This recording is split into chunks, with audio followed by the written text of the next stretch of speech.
PTI کو فیض آباد پر جلسے کی اجازت، 56 شرائط کے ساتھ اجازت نامہ جاری۔ ضلع انتظامیہ نے PTI کو جلسے کا اجازت نامہ 56 شرائط کے ساتھ جاری کیا، جس میں سب سے بڑی شرط فیض آباد کو 26 نومبر کی رات تک خالی کرنا ہوگا، جبکہ انتظامیہ نے راولپنڈی پولیس کو جلسے کے لیے تمام ضروری سیکیورٹی اقدامات کرنے کے احکامات بھی جاری کر دیے۔ اس حوالے سے جاری سرکاری نوٹیفکیشن میں کہا گیا ہے کہ انگلینڈ کرکٹ ٹیم راولپنڈی کھیلنے کے لیے پہنچ رہی ہے۔ چیئرمین PTI اور انتظامیہ سیکیورٹی اداروں کے طے شدہ راستے کو استعمال کریں گے۔ عمران خان جلسے سے پہلے اور جلسے کے بعد سن روف والی گاڑی استعمال نہیں کریں گے، جبکہ علامہ اقبال پارک کو کارکنان کے رکنے کے لیے استعمال نہیں کیا جائے گا۔ نوٹیفکیشن میں مزید کہا گیا ہے کہ ریاست مخالف نعروں کی اجازت نہیں ہوگی۔ ٹریفک پولیس کے جاری کردہ ٹریفک پلان پر عمل درآمد یقینی بنایا جائے گا اور کسی بھی جانی نقصان کے ذمہ دار جلسے کی انتظامیہ ہوگی، جبکہ ڈرون کیمرہ کے استعمال کی بالکل اجازت نہیں ہوگی۔ راولپنڈی انتظامیہ نے اجازت نامے کی کاپیاں تمام متعلقہ اداروں کو بھجوا دیں۔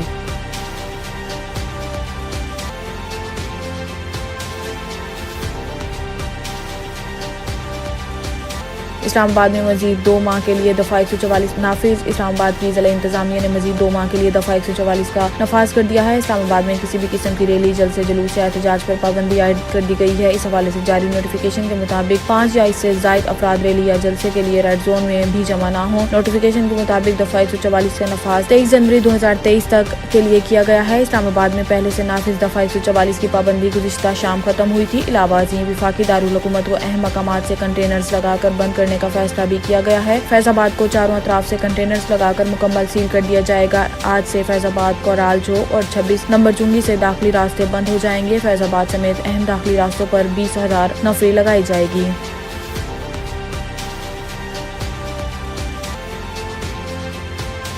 وزیر اعظم شہباز شریف ترکیہ کے 2 روزہ دورے پر روانہ۔ وزیر اعظم شہباز شریف صدر طیب اردوان کی دعوت پر ترکیہ کا دورہ کریں گے۔ وزیر اعظم استنبول شپ یارڈ میں پاک بحریہ کے لیے بنائے جانے والے PNS خیبر کے کام کا بھی افتتاح کریں گے۔ واضح رہے کہ وزیر اعظم کی دورہ ترکی کے حوالے سے خبریں آئی تھیں کہ وزیر اعظم نے ترکی کا اپنا دورہ منسوخ کر دیا ہے، تاہم وفاقی وزیر اطلاعات مریم اورنگزیب نے وزیر اعظم شہباز شریف کے دورہ ترکی کے منسوخ کی افواہوں کی تردید کر دی تھی۔ انہوں نے اپنے ایک بیان میں کہا تھا کہ وزیر اعظم شہباز شریف نے دورہ ترکی کے منسوخی کا کوئی فیصلہ نہیں کیا۔ وزیر اعظم شہباز شریف فریگیٹ کی افتتاحی تقریب میں شرکت کے لیے جمعے کو ترکی روانہ ہوں گے۔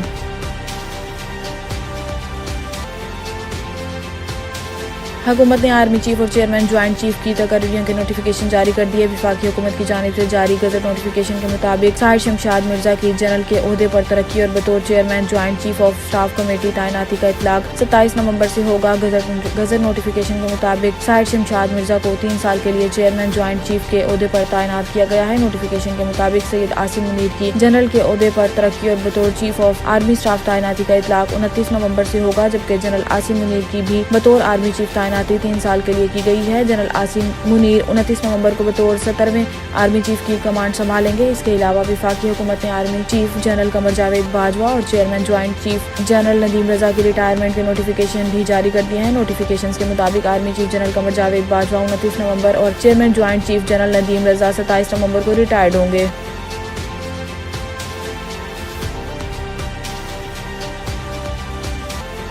واوڈا کا سپریم کورٹ میں جھوٹا حلف نامہ جمع کرانے کا اعتراف، 5 سال کے لیے نااہل، اگلا الیکشن لڑ سکیں گے۔ پاکستان تحریک انصاف کے سابق رہنما اور سینیٹر فیصل واوڈا نے امریکی شہریت کے حوالے سے جھوٹا بیان حلفی جمع کرانے پر سپریم کورٹ سے غیر مشروط معافی مانگتے ہوئے سینیٹ کی نشست سے بھی استعفیٰ دے دیا۔ Chief justice Pakistan justice Umar Ata Bandial کی سربراہی میں فیصل واوڈا کے بیان حلفی سے متعلق کیس کی سماعت ہوئی۔ دوران سماعت چیف جسٹس نے فیصل واوڈا سے مکالمہ کرتے ہوئے کہا ہے کہ آپ کہہ دیں کہ اس وقت قانون کے مطابق آپ رکن اسمبلی بننے کے اہل نہیں تھے۔ 15 جون 2018 کو آپ نے امریکی شہریت ترک کرنے کی درخواست دی، لیکن شہریت ترک نہیں کی تھی۔ غلطی تسلیم کرتے ہوئے تو آپ موجودہ اسمبلی کی مدت شروع ہونے سے نااہل تصور ہوں گے۔ جسٹس منصور علی شاہ نے پوچھا کہ شہریت ترک کرنے کا سرٹیفکیٹ کب کا ہے اور اسمبلی رکنیت سے استعفیٰ کب دیا، جس پر فیصل واوڈا نے بتایا ہے کہ دوہری شہریت 25 جون 2018 کو ترک کی، جبکہ قومی اسمبلی کی نشست سے استعفیٰ 30 مارچ 2021 کو دیا تھا۔ چیف جسٹس پاکستان نے کہا ہے کہ فیصل واوڈا نے 3 سال تک قومی اسمبلی کی رکنیت رکھی۔ عدالت کا مقصد آپ کو یہاں بلا کر شرمندہ کرنا نہیں ہے، لیکن آپ نے 3 سال تک سب کو گمراہ کیا۔ عدالت کے سامنے پہلے معافی مانگے اور پھر کہیں کہ استعفیٰ دیتا ہوں۔ چیف جسٹس پاکستان نے ریمارکس دیے ہیں کہ اگر عدالت کے سامنے معافی مانگ لیں گے اور اچھی نیت سے استعفیٰ دیں گے تو نااہلی 5 سال کی ہوگی۔ استعفیٰ نہ دینے کی صورت میں آپ کے خلاف 62(1) کے تحت کارروائی کی جائے گی، 62(1) کے تحت کارروائی کی جائے گی۔ فیصل واوڈا نے عدالت میں بیان دیا کہ میں عدالت سے غیر مشروط معافی مانگتا ہوں، جھوٹا بیان حلفی دینے کی نیت نہیں تھی، عدالت کا جو حکم ہوگا وہ قبول ہوگا۔